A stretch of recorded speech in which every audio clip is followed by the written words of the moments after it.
We're live. Hi, everybody. Wednesday, and that means it is the time for the Dog is Good lifestyle show coming from Dog is Good here in beautiful, sunny California. I feel like a newscaster. Although I will say, for those of you in California and who are aware of the fires that are going on, our hearts and prayers go out to all those families, along with all their animals who are dealing with those tragic fires right now. So be grateful for where you are in the safety of your home or your office. But as you come on board, I want to welcome you to invite people to pop into this broadcast. We're going to be in for a very interesting and important conversation. It is something that all of us will be going through.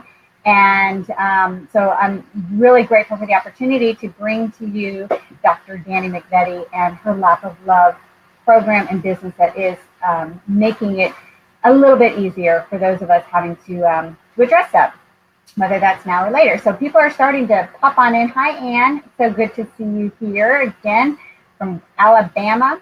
Again, as you guys are popping in, please just share with your friends and invite them to come along. Also, just introduce yourself and where you're from, because I always like to see who's popping in and what's going on. And as always, we want to invite you to enter to win one of the giveaways that we're going to be doing this week. And we selected this particular product that I'm going to share with you in a second because I feel so strongly that the work that Dr. Dani does and that the network of veterinarians that participate in this program do is provide us with a little bit of peace as we have to deal with the decisions that need to be made when helping our animals transition across Rainbow Bridge. So with that, we're going to be offering the Dog is My Zen tote bag. This is brand new. Let's get that off. Brand new tote bag. I'm so excited about it. It's absolutely gorgeous. And then, of course, the Dog is My Zen hair magnet. So you have a chance to win that just by entering. And as we do every week, we will make the announcement in our private Facebook group. So you need to join that. And along the lines of joining our private Facebook group, the Dog is Good lifestyle group, I want to tell you that next week is something really, really big is going to happen in that group. So please join and stay tuned for that because it's going to be a lot of fun. It's actually our big holiday extravaganza, and you do not want to miss that. So lots of good times coming ahead. All right. So during our broadcast, if you guys have any questions, please post them in the comments, and I will be sure to get those across. And hopefully you'll get your questions answered on this really important subject. So with that, I'm going to introduce Dr. Dani McVety, who is a veterinarian based out of Florida, Tampa, Florida, and is the original founder. In addition to being a hospice veterinarian, she is the original founder of Lap of Love. She is also a speaker, consultant, author, and host for Pet Care TV. With a deep love for the human-animal bond, Dr. McVety enjoys just about anything that has to do with pets. So she is right up our alley, guys, right? She grew up with horses, which taught her a great deal about the need for respect for these animals that we share on Earth, share the Earth with. And although she originally wanted to practice equine medicine, she volunteered her time in human hospice during college, and that basically steered her on a different path. After graduation, she practiced emergency medicine and gained a greater understanding of how to help families at a time in which they felt the most helpless. This has become her greatest fulfillment in veterinary medicine, helping to ease the stress and fear of the people that love their animals. And I know many of you out there can relate to this. I know I can, and there's lots of questions around that too. But already an accomplished entrepreneur before vet school graduation, Dr. McVety partnered with Dr. Mary Gardner about 1 year later after founding Lap of Love. Together, they have grown the company into one of the most respected networks of doctors in the veterinary profession, setting the standard for end-of-life care higher than it's ever been before. Dr. McVety frequently writes and speaks for professional and lay audiences on end-of-life veterinary topics in hopes of empowering both parties to seek the highest standards of care. Dr. McVety and Lap of Love have been featured on numerous local, national, and professional media outlets, including CNN, the New York Times, ABC, Fox 13, University of Florida Alumni Magazine, and many more. She proudly graduated from the University of Florida College of Veterinary Medicine and is the youngest recipient of the college's Distinguished Young Alumni Award. Oh, awesome. In the Florida Veterinary Medical Association President's Award, and most recently, she was awarded the Pet Industry Woman of the Year in Women Network. So, Dani, Dr. Dani, congratulations on all those amazing accomplishments, and thank you so much for joining us today. I'm excited to talk with you. Thank you, Gila. Thank you for having me. So, I think the big question a lot of people have, I know I did, when I first discovered Lap of Love, I want to know why you do it. I love the story that really provided you with the impetus to move forward in this direction. Can you share that with us? Yeah, absolutely. And, I read a book, and I think it was probably my sophomore year of college, and it was the book Don't Sweat the Small Stuff. Mm-hmm. And the authors talked about volunteering for human hospice. And so at the time I was 20 years old, and I knew I wanted to be a veterinarian my entire life. And I knew that euthanasia was a big part of it because, of course, something all veterinarians have heard, which is, I wanted to be a veterinarian too, but I couldn't euthanize pets. It's a very common statement to hear from people. So I knew that the loss and death and euthanasia was part of what we do. We're the only medical profession licensed to take a life. So I wanted to get a little bit of experience with that. So I decided at that age, I was 20 years old when I volunteered for human hospice in college. And it was the most life-changing, incredible part of my life because, here I am at this young age, never been through a big loss of my life at that time. And to watch how not just the people go through it, right? We know people that lose family members, but how do those humans get through it? How do they deal with the loss of their own life and the impending death? And it was just this really fascinating thing that I got to be part of. And then when I graduated veterinary school, I always knew that this was something that I wanted to that I always wanted to do. I knew that hospice end of life care was something that I was going to gravitate towards. And even though I didn't know how it was going to happen, I ended up slowly becoming that doctor that technicians would grab when we had difficult euthanasia or a difficult client. And I became one of the doctors that really felt this fulfillment and passion with talking people through the end of life decision. Mm-hmm. And on a personal level, I got more fulfillment than I did with those 2 a.m. surgeries that I would do. And you'd say to bed, you were so proud of yourself for doing this crazy surgery, and the family would say, thank you very much. But then you would euthanize a pet in a calm, loving, compassionate end of life way, and people would give you this hug and this thank you. You would make this so much easier and better. So I started taking a lot of pride in that. Now, keep in mind, at this point, it's about 2 months out of school. So I'm still wet behind the ears as far as doctors go.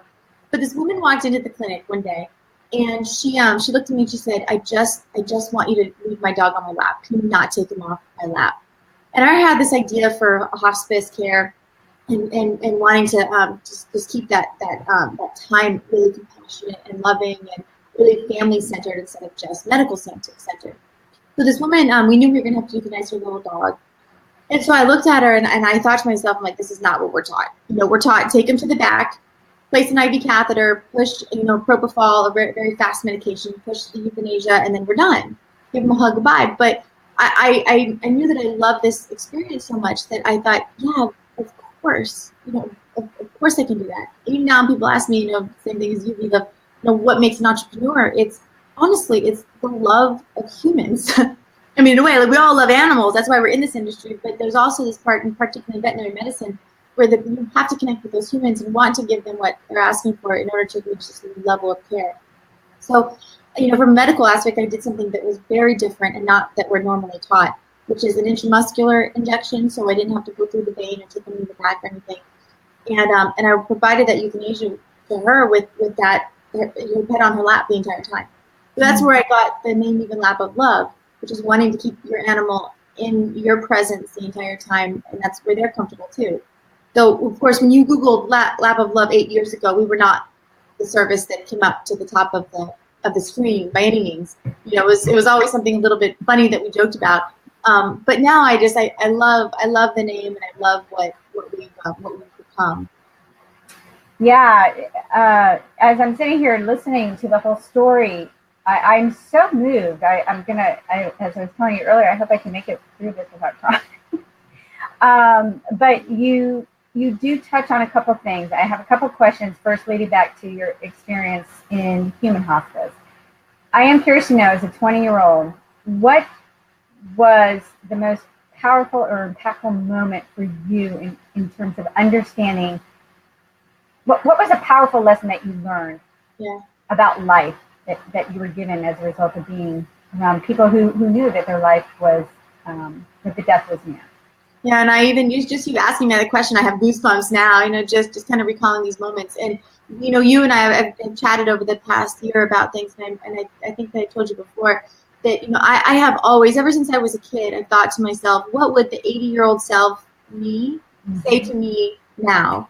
And there's things that you can come up with, and sometimes I get an answer that comes to me, and sometimes I don't. But I'll never forget this one, the first patient that I had, she had Lou Gehrig's disease. And it's a very fast, rapidly degenerating condition. And where basically you never lose your mental state, but just your physical state begins to deteriorate. And when my first visit to her, she could barely feed herself, but she could feed herself. The second visit, she couldn't feed herself, and I would wipe her face. And the third visit, I had to feed her myself. So it was about the 8th or 9th visit that finally they called me, and they said, she's on, she's making the transition. Would you like to come say goodbye? And I went and said goodbye to her, and she was a very powerful woman that I had been told from her life, which is, come to find out, a commonality with the Gehrig's disease, that very strong people will end up developing this, and of course we don't know why yet. But when I walked into her room and her family was gathered around her, I'm going to start crying now. It was the first time that I saw joy in her eyes. And she was close to the death process. She was probably within a few hours, and she couldn't even really communicate that well by that point. But it was such a big lesson to me, and probably from then on, and I can definitely say wholeheartedly that my work has absolutely made me who I am today. Inside and from there out, how I lead as a company, how I talk to my family and friends, how I talk to my children, how I talk to my spouse, how I treat my pets. It has made me who I am, because we don't have to be afraid of this process, and it can be a really beautiful thing. And that's why I love the word even transition, because I even have a different view on life. Watching her, she went from being mad and afraid, mad that she couldn't feed herself, and I remember her crying even at the beginning because she couldn't feed herself, to being happy and peaceful. When in reality, we think, oh my gosh, it's so great. But animals live their life like that, happy and peaceful every single moment. And they can fear and anticipate pain, but they do not fear or anticipate death. And that's from one of my favorite doctors, Dr. Robin Downing. She's incredible. She's another veterinarian. And it is such an honor to watch animals through that process. So I'll never forget how that transition went from being scary for this particular special person in my life, to being peaceful and happy, and how we can look at that, how animals just live that way every day.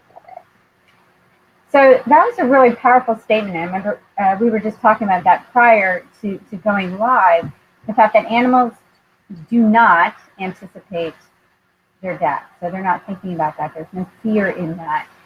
How do you, I might be jumping ahead, but in terms of the process, but how do you coach or help or assist the human who is feeling all of that for their animal? Okay, the animal's not going through it, but we certainly are.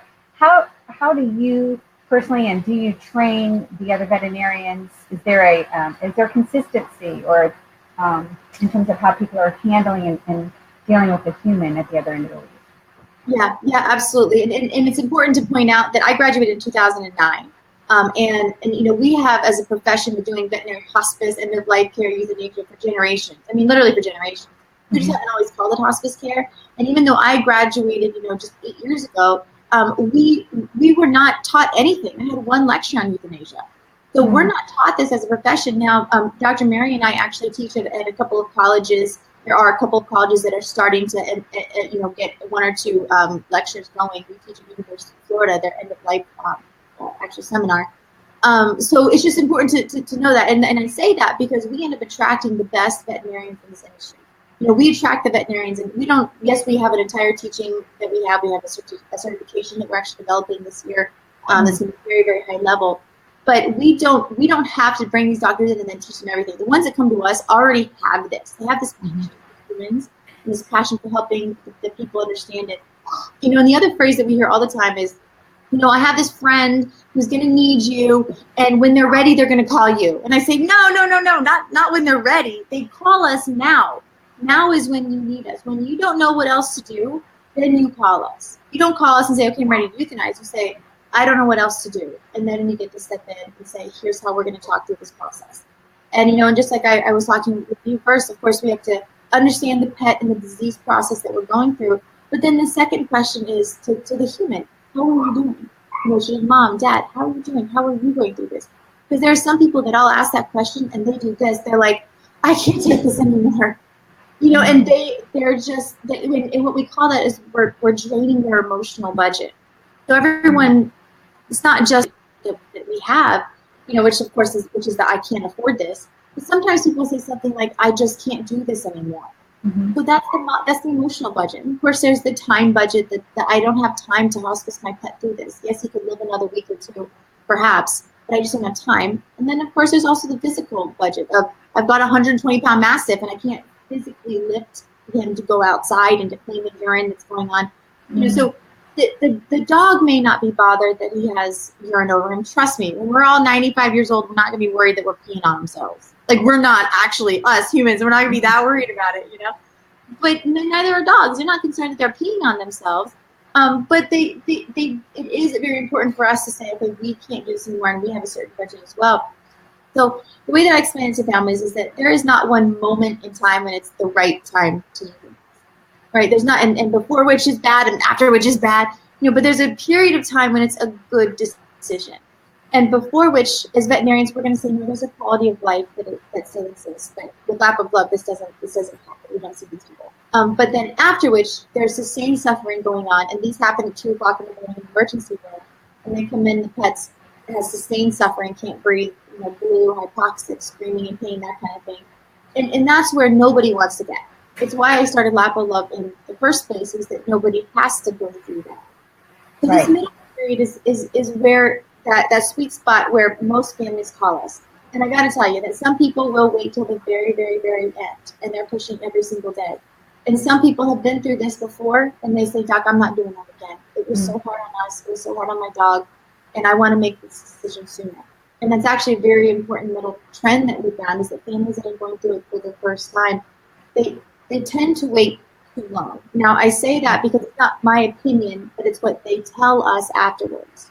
Right. And every single time you go through it, you tend to make the decision just a little bit sooner, because you know it's not going to get better. It's not going to get better. There's not going to be this miraculous thing, and then it's going to, then it's going to crash and burn one day, and then you're going to know. A lot of times you don't know. People are always saying, "Well, know when you know." Listen, hindsight's 20/20. You know when you know after it's already been done. Then you know that you know. But while you're going through it, you don't always know that. So it's a lot of coaching, but there's one important part, which is I will never say to a family that I was helping, you were making the right decision. You were doing the right thing. And that's a phrase that our profession is going to begin to change. My clients don't practice veterinary medicine. I do. And if they say, and what I say to them instead is, we together are making the best decision that we can possibly make. I love that. And I know, as I've learned more about Lap of Love, that is a component that is so inclusive, that you guys are doing this and working together as a team. And I think that helps give the individual peace of mind as well. And so you touched on how this is a teeny bit different. You are definitely revolutionizing veterinary medicine in this particular component of care. Where do you see this going? Because your company has grown very rapidly. Is this how are you growing? How are you expanding? And how are you getting the word out so more people can learn about this? Yeah, definitely. And I think it's an important thing to understand that this all begins with the team that we have working with us. If we don't have the most amazing team that's there answering the phones and talking to these families before the doctor walks into the room, then we're not going to continue to grow. And if we don't have the most incredible doctors actually walking into the personal spaces that these families allow us into, then we're not going to provide the best experience people are going to have. And that's completely negates the entire mission of our company. which is to provide pets and their people the most compassionate, loving, in-home end-of-life experience that exists. And that will continue to evolve. I mean, it's going to be, going from the proper sedation protocols that we use and the proper delivery of the medications. I mean, we are being able to deliver a euthanasia medication to an animal that may not have any veins left. We now know how to deliver that medication in the very best way. So it's an important thing that we continue to focus on the people and the team that we have, that we provide this experience for the families that call us, because families get it. Just like with Gil, with what you've built, it's been amazing. You don't have to convince people that dog is good, right? It's not like you have to convince somebody that this exists. Like, everybody understands that. Everybody understands that this is the best way to do it. So as long as we are continuing to do it the best way and attracting the most amazing people on our team, we're going to continue to grow. And there's a lot of people that we will have talk to us and maybe say, well, what about doing general practice with it? We'll never do general practice, because that's not the core of who we are. So I really love to remain very much at the core of what we do, which is we provide peaceful in-home end-of-life experience for people and of course their pets. Right. And I think, you and I both know the shift in how we view our pets. There's been such a transformation over the past 15 years that our pets truly are part. They've always been part of the family, but they really have become our view of that has shifted quite a bit in the past 10 years. And so, many years ago, when people may just go take their pet in for end of life, although there is emotion always involved with it, it's different. And so taking it in home and making it more personal and working as a team to assist with that is definitely critical. I'm curious to also find out, though, from you, what other trends you're beginning to see in the veterinary care, particularly as it relates to hospice, because that is something that I was not very familiar with as a pet owner until most recently, too. I feel like that's a new trend as well. Yeah, absolutely. And it's a new trend to call it hospice. Like I said, our profession has done it for a really long time, but it's a new trend to actually call it what it is. Okay. And the way that this came about was, I was doing emergency medicine when I graduated, and I love the emotional emergency medicine. I love being able to walk into a room and calm someone down, regardless of if it's a simple case of diarrhea, or if it's a really life-threatening case. I love being able to walk them through that process. But people would come in on a Friday, and their dog or their cat had renal failure, or something that was life-limiting, of course, but not at that moment. And they would say to me, look, my son, daughter, husband, wife, my partner comes home on Sunday and it's Friday, we've got 48 hours. Can you just give me something to get him through the weekend? Mm-hmm. And so I began to really, really focus on giving families, that bridge. And to me, that is the definition of veterinary hospice. It's not keeping these animals alive for as long as we can. It's not a natural passing. Don't let me forget to touch on that for a second. Okay. It's not putting boundaries on what's possible by any means. It's really just about bridging the gap from when I don't know what to do, there's nothing else we can do, to how are we going to make this decision and what's the very best we can come up with. And of course, that window, just like I said before, is different per disease process. If we have congestive heart failure or maybe some type of brain cancer or lung cancer, heart, brain, and lungs don't really wait very long, and they're going to decline much more quickly than does maybe a case of arthritis, where we have a very, very long time to get through that whole process. And I always say, you have the personal blessing of time. So it's just really important to understand what hospice is and what it's not, for sure. But that the hospice ends with that delivery of the euthanasia medication. So there is a lot of potential, but that's really the entire point of what we do, which is not making somebody do it, and certainly not making someone not do it either. Mm-hmm. So I just want to mention, we're getting some questions in, some good questions, and I'll share those with you in just a second. Actually, I'm going to ask this question first, and then I have another question as it relates to the protocol in actually handling and talking with the person. So Anne, who had a companion animal, she brought the dog home, Mocha home, who was deceased, and to let the other dogs smell and to see and allow them the opportunity to breathe as well. And then she buried him in the outside. outside of their home. But the question is, if she had just brought home the collar, would the other dogs understand? It's an extremely subjective discussion, and I think that we can get it's not right of us to assume that we know the right answer. But I will tell you, Anne, that I think it's an absolute beautiful thing that you did to bring Mocha home. I think that's beautiful, and far too few of us are comfortable with the deceased body of a family member, human or non-human. And there's certainly absolutely nothing wrong with that. It's beautiful. In fact, some religions require you to keep the body out for a matter of a day, or depending on the religion. So if when I was doing emergency medicine, and if I would euthanize a pet at the clinic, I would make sure that we either bring home the collar. That's a option. Bring home some shaved hair from your pet, or of course, even better than that is the actual pet. But going back to the very first point we made, Leela, which is animals get through this better than we do. We are the ones that have the problem with the circle of life. I have euthanized thousands of pets in their home, and I'm telling you that there can be a room full of barking dogs in the back of that home. But that moment that pet passes in the living room, they're quiet. And when they come back out, they will smell the body, and sometimes they don't. They walk right over them. Just like humans, we all grieve differently. We all show our emotions differently. And animals are the same exact way. They all show differently. Now, when people ask me, do animals grieve? I say, yes, absolutely. They grieve in a canine way. They grieve in a feline way. They don't grieve in a human way. And if somebody does call me back, let's say a couple days or a week even after the passing of a pet, and I've had this happen multiple times, they'll say something like, my pet is just having such a hard time. They're not eating, they're not drinking, and that can absolutely happen. But my most important question to them is, how are you doing? And they always say, I'm crumbling, I'm doing terribly, I'm just doing awfully. And my response is, our animals react to us. They're reacting to our emotions. I had the flu and I was in bed for 3 days. I didn't even realize my dog didn't eat for 3 days because I was in bed for 3 days. But she stayed with me the entire time. Mm-hmm.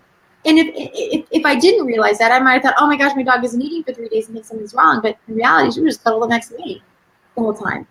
So they do reflect our emotions, and they get over this and they get through it much quicker. And I mean, sometimes seconds, faster than we do. They're very much okay with it. How do they grieve, actually? And I know that you're saying that they grieve differently, but can you give me some examples of what one might expect in a multiple dog household? Yeah, definitely. So I'm going to give you the outliers, and I'll tell you that one of a normal response first. So this is 90% of the time. I was in this one room with a gentleman, his living room, and we euthanized his one pet, and then her housemate actually came and actually walked over her body, and then went and ate. Went to the food bowl and ate. This was right after I had confirmed, that she gained her angel wings, and the guy was bona fide mad. I mean, he was like, "How could she eat at a time like this? This is awful." And it was so adorable because, of course, we expect our pets to have the same exact emotions we do. But I said, this is okay. She gets it. If there's anything we can learn, it's watch her and watch how she's getting through life and grieving. So that's kind of a more normal reaction. But I have seen animals, like I said, absolutely be quiet in the back room the moment that the housemate, the sibling passes away. I've seen this one particular one that I'll never forget. I have this photo somewhere. But we were saying goodbye to about a 14-year-old golden retriever. And we were in the living room, and this 2-year-old lab, which 2-year-old labs, we all know what they look like and act like, in my face, looking at me and everything. The moment that she passed, he went behind the couch and would not come out. Would not come out. And I don't know, you never know if he felt that something was wrong from the family, and just a very sensitive dog, and so he just didn't want to come out. Was he thunderstorm phobic? I mean, there's all these things that we can ask. But at the end of the day, that's how he was acting. Cats are fascinating, by the way. So cats are hilarious. They will come out, and I don't know. I love cats, but cats have not historically loved me until I started doing this work. And they will come out, and they'll jump all over me, and they'll walk on my back, and everyone always says the same thing, which is like, that cat never comes out. He never comes out. But they seem to just come around, and they're around while I'm talking to the family. I'm usually in the home about 45 minutes to an hour, and they'll come in. They'll gather around the cat. But the moment that I bring out in the injection, we do a sedation injection, and then the second euthanasia injection, they're gone. but then they come back after the passing. And it's there was this one cat that kind of like hissed at his sibling, that had already passed away, and the mom was so cute. She goes, "He's been wanting to do that for years, Phoebe, but he never could because she would get him back." And it was really cute. So cats have a very unique way, but again, we all grieve differently as humans, and all animals are going to have different signs. I will say getting off a feed, maybe a little bit of vomiting or diarrhea, a little bit of stomach upset is not an altogether uncommon thing. But it tends to have to do with the emotions just in the household. I would imagine too, I know for myself, when I had to say goodbye to my first dog, and I had Henry and Sasha, we're still in our household. I was so, as many people are, distraught at the loss of their dog, that you turn to the others almost in support, for support, if that makes sense. Do you find that a lot with the people that you work with? Yeah, I do, absolutely, and it's actually one of the things when I'm saying goodbye to a family. It's one of my favorite things to say, which is, I'll say goodbye to the other siblings that are there and say, take care, Mom, take care of Dad. She's going to do that. And actually, I had another family member do that for me on a tough day one time, and it meant a lot to me. So yeah, and the one thing that to keep in mind is that the animals aren't going to be drained by that. They're not going to be drained by our love. They're going to be okay. And they give us an example of a healthy life perspective, in my opinion. Yeah. We're getting such beautiful comments. I was loving what Barada, I hope I'm saying your name properly, just wrote about her two dogs basically starting to play in celebration of the one that had just passed in a way. And then she was sharing about when her horse passed too. So it is interesting, and I think something that I'm so passionate about, as you are too, are these lessons that we learn from our animals and how to apply them to our own lives. And so taking to heart sometimes the way these beautiful creatures are responding in the time that it's just we're so despondent and grief stricken over it, in finding new ways to look at all the good and take from that to move forward in life as it is. So another question that I wanted to make sure I ask is this. So I would imagine that many of the people who use the lap of love service, everybody's different, as we're just now talking. Everybody handles their grief differently. Some people, they know it, they're at peace with this decision. They know it's inevitable, and they're coming to terms with that grief or how they're going to handle it. They never quite know until it actually happens in that moment. But what are the 3 things that you want to tell veterinary professionals as far as dealing with the pet parents? How to best communicate? Like, what are those 3 key elements that they should have in their toolbox in terms of really showing that empathy and compassion? Because some people have it, like you totally have it, and others, have to work on it. Yeah, and I know exactly how I would answer that question. The first thing is to never tell a family, go home, call me when you're ready, or / you will know when it's time. Because I got to tell you, I have asked a room full of thousands of veterinarians, how many of you knew when it was time for your own pet? And 1 or 2 or 5 will raise their hand. So it's 1 to 3% of the entire veterinary population knew that it was time for their own pet. And how do we can't tell our pet parents, you'll know when it's time. Again, hindsight 2020, afterwards you do, but not at that time. So instead of saying, go home, call me when you're ready, to me, it should be, call me when you're ready to have that conversation. I'm here for you. I'm here to talk about the next step. And that part of that is the veterinary professional saying euthanasia first, not letting the client say it first. The client should never come and say, what about euthanasia? The veterinarian says, this is an age treatment option that I would love for you to consider. And even if the client balks at that moment, at 2 o'clock in the morning when their pet's screaming in pain, they know that their veterinarian has given them permission to have that conversation with them. And then we get to walk through that process together. The second one, so besides go home, call me when you're ready, or you'll know when it's time, the second phrase is you are doing the right thing. It's like I said, we together are doing the very best thing that we have, that we can do. So what's right or wrong or good or bad, we don't always know at that exact moment, but we can do the very best thing we have available to us at that time. The third thing that I would coach veterinary professionals on Because this common phrase that we that I just touched on a bit ago, that we hear all the time, which is, "Gosh, you must hate doing this. This must be the worst part of your job. You must really dislike this. This must be such a drag for you." And my response is always the same, which is, "No, this is an honor to be here with you. I don't have to prove to somebody that I hate doing this, that I hate euthanizing. I don't hate it. I don't. I think it's a beautiful option that we have. We have an epidural to come into this world, and we have the euthanasia availability to kind of make going out of this world a little bit nicer. Neither of them are required for the natural process to happen, but they do make a process that is already there just a little bit less painful. So we don't have to just crumble at this statement that says, "Gosh, you must hate doing this." I can say, "No, it's an honor to be here with you." When I began utilizing that, and I had already started Lap of Love, and I was doing it for 3 months when I started to say these, I realized that people want to see that from me. They don't want me to do this when talking about it. They want me to say, "No, I believe in what I'm doing. I believe in the medication, and I give the medication." They don't. My clients don't give the medication. I do. So why would I ever do something that I didn't feel 100% confident was the best thing that we can do at that moment? So I have to respond to that statement compassionately and confidently. And I really honestly believe that pet parents want to see that from us, from veterinarians. I agree. I mean, and you do speak to that so confidently, but you also said something so eloquent, and that is, the fact is, it is a process that will take place out of our control. And yet you are providing the animal with a more peaceful option, and the owners with a more peaceful option to share in that passing with them.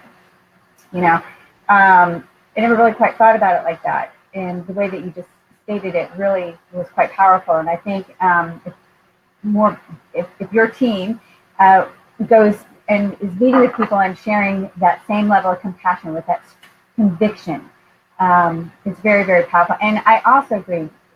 I think many times when faced with that decision making, I've had to make that decision twice.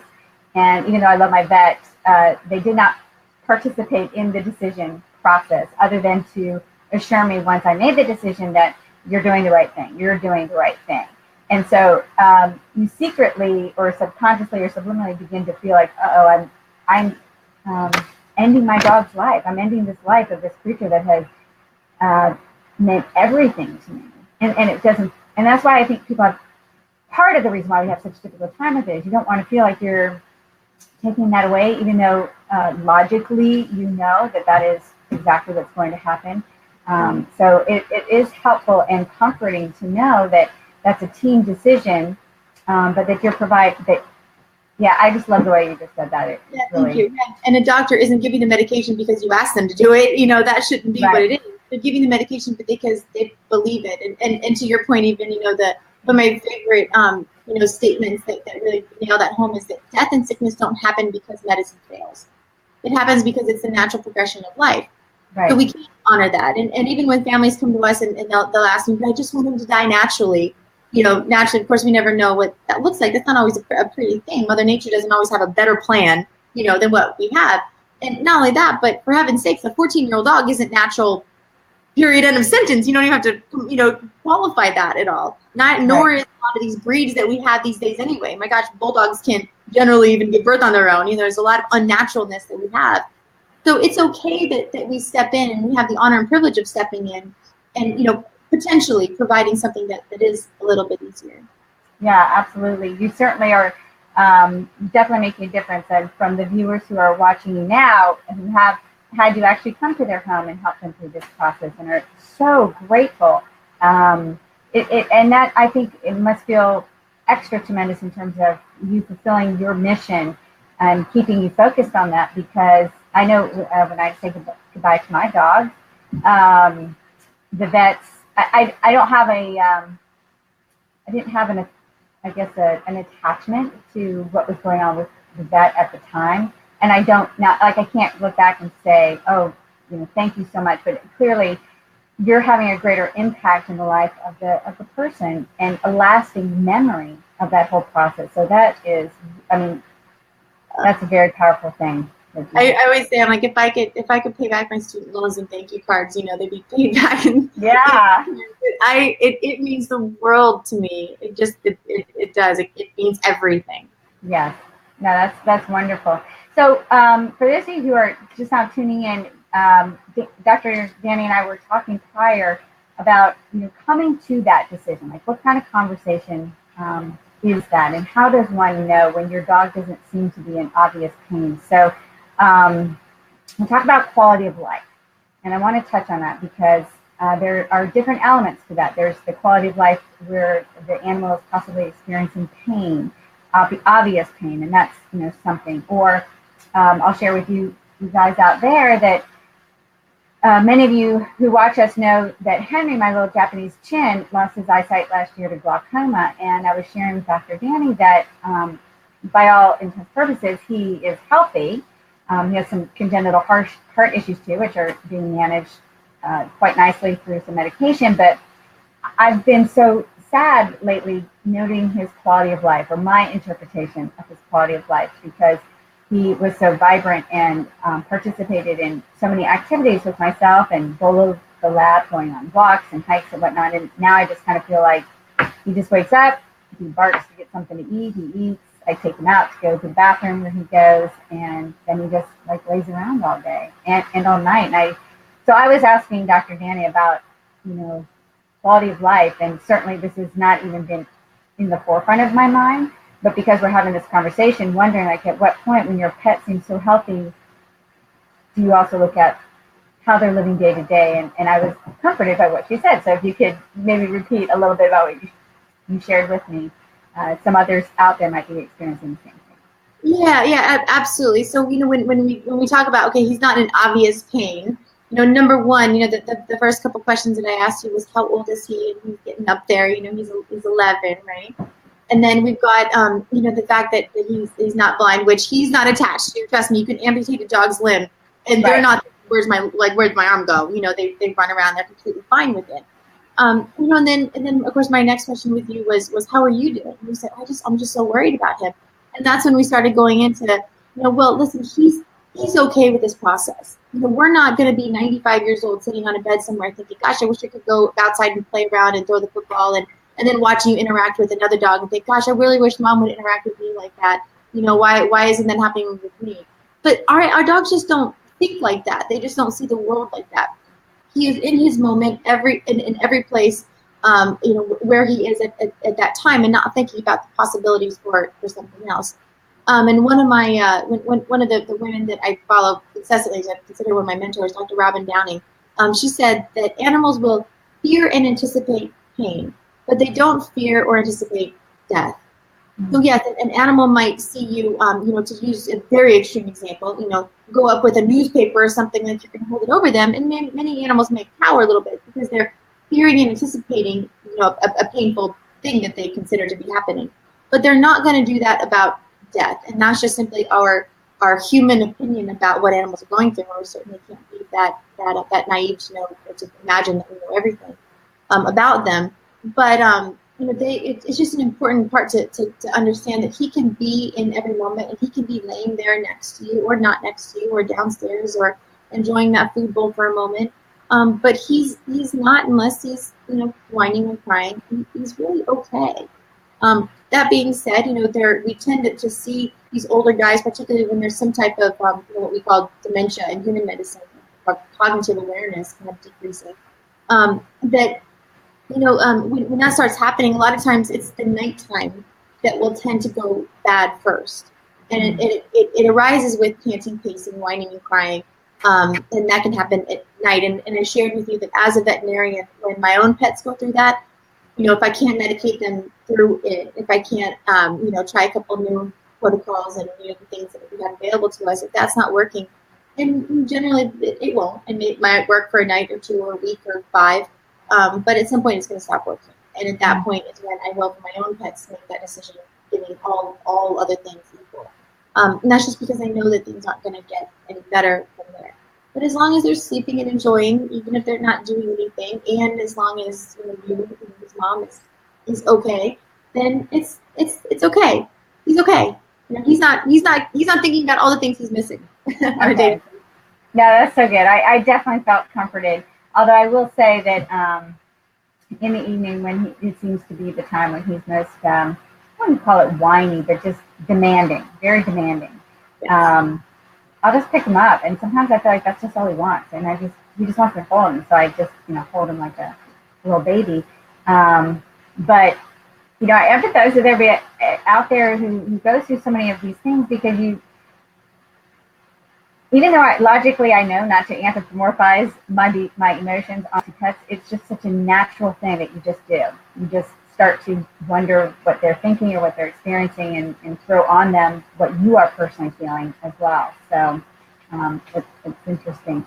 So I want to, before I move on, I wanted to ask you a couple questions about business, just a little aside, but I wanted to give people an opportunity to ask Dr. Dani any questions first, if you guys have some, anything in particular, or if there was anything that I didn't ask you that you wanted to make sure the viewers knew about Lap of Love and the services that are available. Of course, we'll put in the website. You certainly can go to lapoflove.com.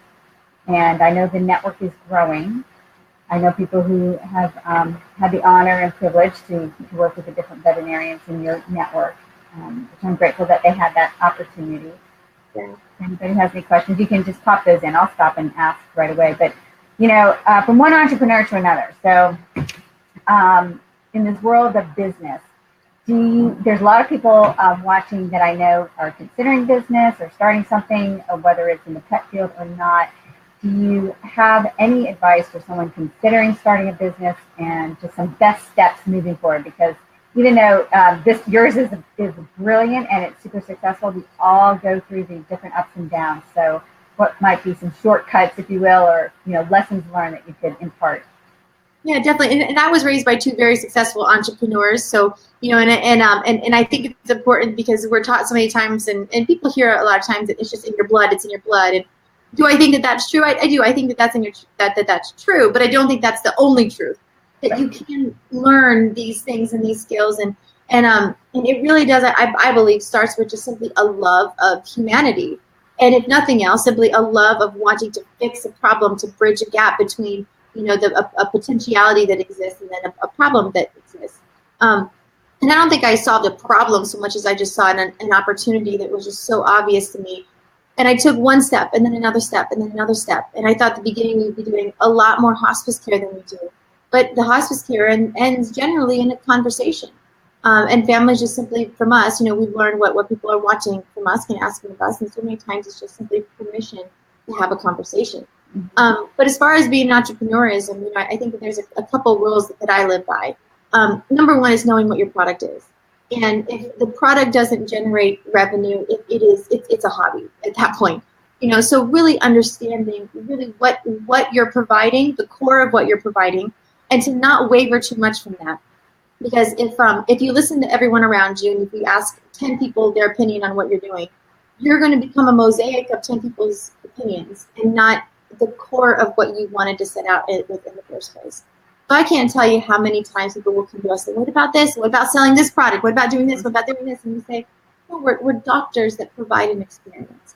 That's who we are, and that's who we will always be. That's the core of what we do, and we're blessed to be in this industry. That we don't have to convince consumers of what we're doing. Everybody gets what we're doing. Right. And anywhere in the pet space, anywhere, is just a brilliant place to be, because of the fact that our industry is not only growing with people, bringing pets into their home and into their family, but the value of that pet in the family. Even the founder of Rover.com, I got to hear him talk at a conference recently. And he said the biggest growing population of pet parents is single parent pet parents. So it's this and I'm 35 years old, so I'm at the top of this millennial generation. And so it's these millennials, and then even beyond, that are getting animals, bringing them into their homes, and those animals are going through everything with them. They're going through boyfriends and girlfriends and marriages and babies and divorces, and they're going through everything. So these animals are becoming, not only just being brought into our living rooms, but they're being brought into our bedrooms and in our beds. And sometimes the spouse isn't in our beds, but the dog's in our beds. Yeah. So it's an absolute brilliant space to be in right now. And you have to know, again, what your product is, sticking to the core of it, and then what happens to be the favorite title of my most favorite starting a business book, which is Ready, Fire, Aim by Michael Masterson. Mm-hmm. And it is about you start something, you got to do it, and then you figure out and tailor it and constantly tailor and never stop aiming. Constantly take the step, constantly the next move, constantly, how are we going to add to this? But sticking to that core and never wavering from that. Exactly, and I love that Ready, Aim, Fire, because just moving forward, just taking action. I think that's the one thing that stops everybody from their most brilliant idea or from their ability to have a lasting impact, and that is this self-talk and fear. You will talk yourself right out of doing the exact very thing that you need to do. If you would just do it and then review and course correct as you need to make those slight adjustments to get to where to achieve the vision. So I appreciate that advice. I know some other people do as well. Well, gosh, Dr. Dani, this has been awesome. I feel I was so quiet this time just because there's so many thoughts going through my mind in my own personal world around this. I feel so much better after talking to you. Because but as you said earlier, life is life. It's not forever. We know this. Doesn't make it any easier, but certainly Lap of Love is helping make it more beautiful and a memorable and loving experience. So I thank you for all the compassion that you have and also for your conviction in your mission. You mentioned something earlier, and I love what you said about it, that you're addicted to making a difference. And I feel exactly in alignment with that statement. And I think you really are. You're making a huge difference. I know the people who are watching who have had the pleasure of working with the service feel very deeply about that. And I just appreciate all that you do. So thank you so much for sharing a little bit of yourself and a little bit of your mission with all of us. And for those of you around the country, I think that this is always going to be the best option, and we have to take this option. Lap of Love is the way to go, for sure. Yes, joy is so important for our pets. So anyway, thank you so much. And you enjoy this wonderful month ahead with holiday and family and festivities and just the joy of life, if you will. So thank you, Gila. So nice. All right. And then for those of you watching, if you have not already entered into the drawing to win the free tote, Dog is My Zen, and your free magnet, then please do so. We'll announce that in our Facebook group, the Dog is Good Lifestyle group, and stay tuned. Over the next couple of days, we make a great announcement of something super, super fun that's going to take place in there as well. Anyway, everybody, have a great day ahead, and we'll see you next week. Thank you. All right. Thank you. Take care. Bye-bye. All right. Bye-bye. Okay, you stay on, Dani. I'm complete. Hey, honey.